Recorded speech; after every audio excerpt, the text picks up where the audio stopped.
আলাইকুম রহমতুল্লাহি ওবরকাতুহ। সম্মানিত দর্শক, ডক্টর মোহাম্মদ ইউনূস রাজনীতিতে কিংবা অর্থনীতিতে কিংবা এই মুহূর্তে শাসন কার্য পরিচালনায় যে একটা বিবর্তন আনতে চাচ্ছেন, পরিবর্তন আনতে চাচ্ছেন, সফলতা দেখাতে চাচ্ছেন, বলতে গেলে সব কিছুতেই একেবারে গোড়ার দিকে গলদ দেখা দিচ্ছে। তাকে ঘিরে মানুষের যে স্বপ্ন, মানুষের যে ভালোবাসা, এগুলো ক্রমশ ফিকে হতে শুরু করেছে। আর দৈনন্দিন জীবনের যে সমস্যাগুলো, এগুলো দিনকে দিন আরও প্রকট আকার ধারণ করেছে। দ্বিতীয়ত, তিনি যে অন্তর্বর্তীকালীন সরকারের প্রধান হলেন, এক্ষেত্রে তার যে প্রধানতম সহযোগী, যাকে বলা হয় স্টেক হোল্ডার, সেই স্টেক হোল্ডার হলেন বাংলাদেশের মূল ধারার রাজনীতিবিদগণ এবং রাজনৈতিক দল। তো এই রাজনৈতিক দলগুলোর সঙ্গে তার যে একটা আন্ডারস্ট্যান্ডিং ছিল, শ্রদ্ধা এবং ভালোবাসার সম্পর্ক ছিল, সর্বোপরি বিশ্বস্ততা ছিল, এটিও তলানিতে পড়ে গিয়েছে। এই মুহূর্তে তাকে বিশ্বাস করেন, নির্ভর করেন এরকম কোনো রাজনৈতিক দল, সেটা ছোট দল বলেন কিংবা বড় দল বলেন, ওইরকম আছে কিনা আমার নজরে আসছে না। সেটা গণসংহতির সেই জোনায়েদ সাকি বলেন, কিংবা রেজা কিবরিয়া সাহেবের গণ অধিকার পরিষদের যে অংশ আছে সেটি বলেন, অথবা সেই এবি পার্টির মঞ্জু সাহেবের দল বলেন, বিএনপি জামাত জাতীয় পার্টির কথা, আওয়ামী লীগের কথা না হয় বাদই দিলাম। এই মুহূর্তে আগের কেউই আর তাকে আগের মতো বিশ্বাস করছে না। দ্বিতীয়ত, এই আন্দোলনের প্রতিপক্ষ যারা অলমোস্ট 50% ভোট জনসমর্থন যারা নিয়ন্ত্রণ করেন, তারা তো একেবারে রিংয়ের বাইরে থেকে প্রতি মুহূর্তে এই ভদ্রলোককে বিপদে ফেলানোর জন্যে তার বিরুদ্ধে নানা রকম দেশি বিদেশি চক্রান্ত, এবং সবচেয়ে ভয়াবহ বিষয়টা হলো অপপ্রচার। এত বেশি অপপ্রচার তা যে কেবল সামাজিক মাধ্যমে হচ্ছে তা নয়, এটা ভারতে হচ্ছে, আমেরিকাতে হচ্ছে এবং ইউরোপে হচ্ছে। এই প্রচারগুলো চালানো হচ্ছে, এবং এই সকল প্রচার এবং প্রোপাগান্ডার ফলে তার যারা স্টেক হোল্ডার আছেন, এই মুহূর্তে যাদের সঙ্গে তার রাজনৈতিক সখ্যতা হওয়া সম্ভব, তাদের মধ্যেও এক ধরনের অস্বস্তি লক্ষ্য করা গেছে। যেমন ধরুন, এই কয়েকদিন আগে তিনি একটি রাজনৈতিক ঐক্যের ডাক দিলেন, এবং আওয়ামী লীগের সঙ্গে যারা 14 দল যারা ছিলেন, অর্থাৎ আওয়ামী লীগ, জাতীয় পার্টি, তারপর সেই জাসদ, ওয়ার্কার্স পার্টি, তরিকত ফেডারেশন, এরকম 14টি যে দল ছিল, তারা ছাড়া অন্যান্য যে সকল ছোট দল, মানে বিএনপি জোটে নেই, আবার আলাদাভাবে জোট করার মতো না, এরা ছোট ছোট দল কিন্তু বেশ সক্রিয়, তারা সবাই কিন্তু সেখানে গিয়েছেন। কিন্তু মিটিং শেষ হওয়ার আগেই যে ঘটনাটি ঘটলো, মানে মিটিংয়ের শুরুতে, সেটা হলো এলডিপির দু অংশ, এক অংশ বিএনপির সঙ্গে আছে, আর এক অংশ তারাও বিএনপির সঙ্গে যাওয়ার চেষ্টা করছে, কিন্তু বিএনপির যারা নেতৃত্ব, শীর্ষ নেতৃত্ব, তারা যে মূল এলডিপি জনাব অলি মানে কর্নেল অলি, তাকে ভয় পান। এর কারণ হলো তিনি একজন জীবন্ত কিংবদন্তি। তার যে অভিজ্ঞতা, তার যে যোগ্যতা, তার সামনে আসলে এখন বিএনপির প্রথম সারি যারা নেতৃবৃন্দ রয়েছেন, তারা খুব অল্প কয়েকজন রয়েছেন কথা বলতে পারেন। এর কারণ হলো তিনি জিয়াউর রহমান সাহেবের সাথে সরাসরি যুদ্ধ করেছেন, জিয়াউর রহমানের সঙ্গে একেবারে জীবনসঙ্গী হিসেবে তিনি থেকেছেন, এবং এই দলের অনেক অভ্যন্তরীণ গোপন বিষয় তিনি জানেন। এর বাইরে ব্যক্তি বেগম খালেদা জিয়ার সঙ্গে তার একটা মধুর সম্পর্ক রয়েছে।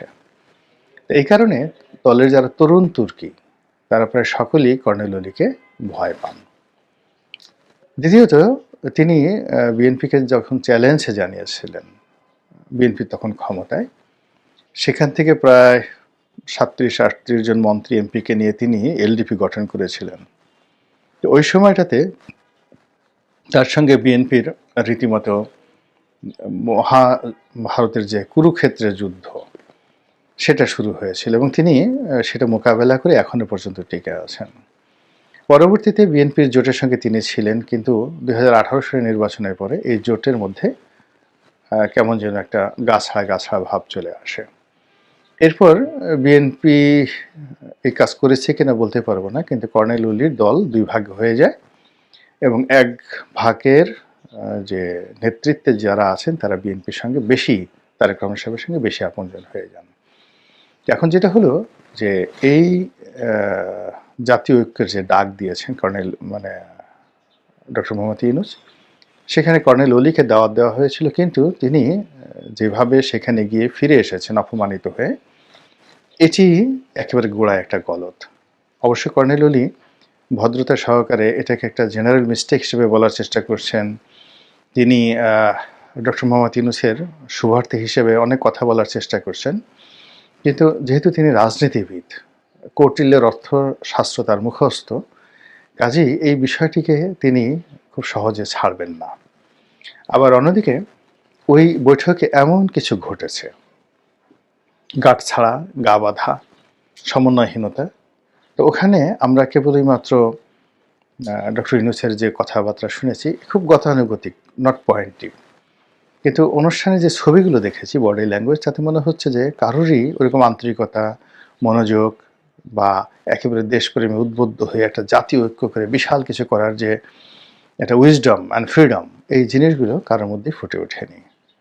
অনুষ্ঠান শেষ হয়েছে, শেষ হওয়ার পরে যা হবার তাই হয়েছে, কিছুই হয়নি। অর্থাৎ উল্টো এখন যেটা দেখা যাচ্ছে, বিএনপিও বলছে যে জাতীয় ঐক্য মানে বাকশাল নয়, এবং যে জাতীয় সরকারের কথা বলা হচ্ছে যে বিএনপি থেকে 5 জন বা 2 জন, অমুক জায়গা থেকে 2 জন, একজন নিয়ে ঠিয়ে এই সরকারকে 2 বছর, 3 বছর, 4 বছর, 5 বছর কন্টিনিউ করা। এখন বিএনপি এই ফাঁদে পা দিতে চাচ্ছে না।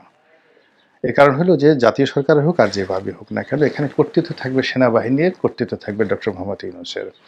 তো সেখানে বিএনপির যারা যাবেন তারা কেবলমাত্র উপদেষ্টা হিসেবে আনাকুম জানাকুম, এর বাইরে তারা কিছু করতে পারবেন না। তো সেক্ষেত্রে সারা বাংলাদেশে বিএনপির যারা লোকজন আছে তাদের কোনো উপকার হবে না। এখন বিএনপির যন্ত্রদণ্ড, কোলাহল যা কিছু আছে এটা বরং বাড়তে থাকবে। এজন্য বিএনপির অস্তিত্বের জন্য তাদের ইলেকশন দরকার, এক।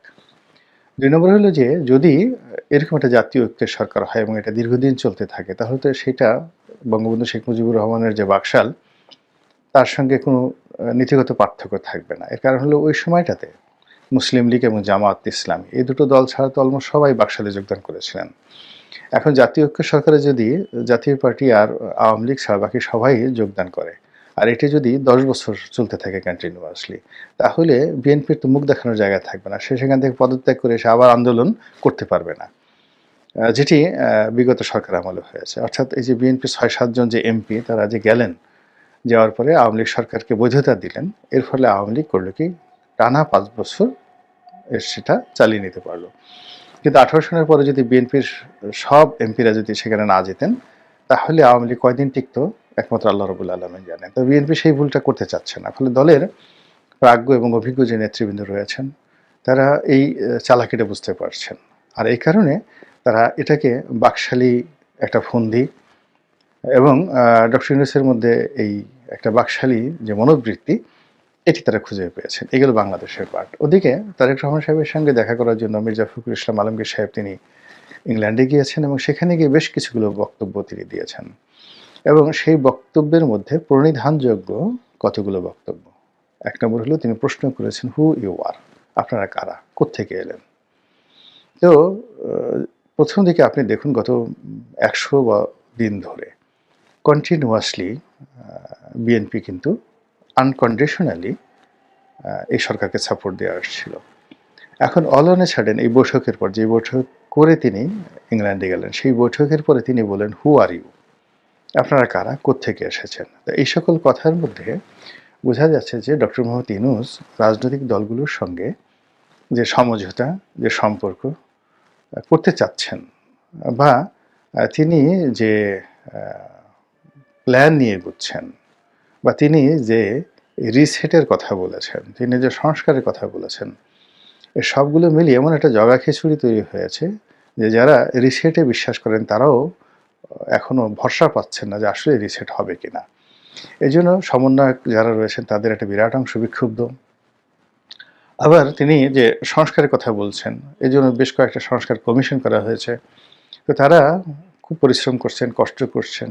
তারাও ভীত সন্ত্রস্ত যে এত কষ্ট করছি, সে সংস্কার যদি না হয়, উল্টো যদি এই সরকার না টিকে, সেটি বিএনপি আসুক, অন্য কোনো দল আসুক, তখন এই সরকারের সাথে যারা সম্পৃক্ত, সেই হিসাবে যারা এই সংস্কার গ্রুপের মধ্যে রয়েছেন, আহ, তো তারা দেখা গেল সেই 111-এর সংস্কারবাদীদের মতো করে আবার সমাজে নাজেহালের শিকার হবে। তো সব মিলিয়ে এমন একটা জগাখিচুড়ি তৈরি হয়েছে। সেই জগাখিচুড়িটা যে কোথায় গিয়ে কিভাবে একটা শুভ পরিণতি লাভ করে, সেটা বোঝা যাচ্ছে না। আল্লাহ আমাদের সবাইকে হেদায়েত দান করুন এবং হেফাজত করুন। আসসালামু আলাইকুম রহমতুল্লাহি ওয়া বারাকাতুহু।